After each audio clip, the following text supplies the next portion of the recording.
శివుడు స్వయంగా చెప్తున్నాడు. దేవతలందరూ వెళ్ళి శివుడిని అడిగారు. శివపురాణంలో వాక్యం ఇది. స్వామి, నిన్ను ఆరాధించాలంటారు నిజమే, నిన్ను సులభంగా ఆరాధించాలంటే ఎలా ఆరాధించాలి ఇది అడిగాను. అవునా, చూడండి అన్నాడు. ఒక్కసారి కైలాసం శివుడు ఎవరు కనబడలే, సూర్యమండలం కనబడి, ఆ సూర్యమండలం మధ్యలో ఆయన కనబడ్డాడండి అమ్మవారికి.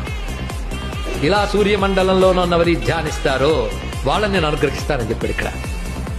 ఇదే మాట పద్మపురాణం శివగీతలో చెప్తాడు. ఎవడైతే సూర్యమండలంలో నన్ను ధ్యానిస్తాడో వాడు చివరికి నాలోనే ఐక్యమవుతాడు అన్నాడు. ఇది కూడా సౌకర్యమే.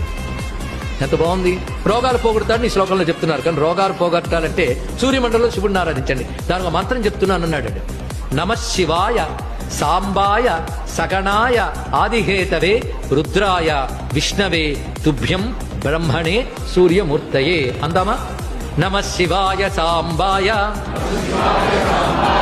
సగణాయాదిహేతవే రుద్రాయ విష్ణవే తుభ్యం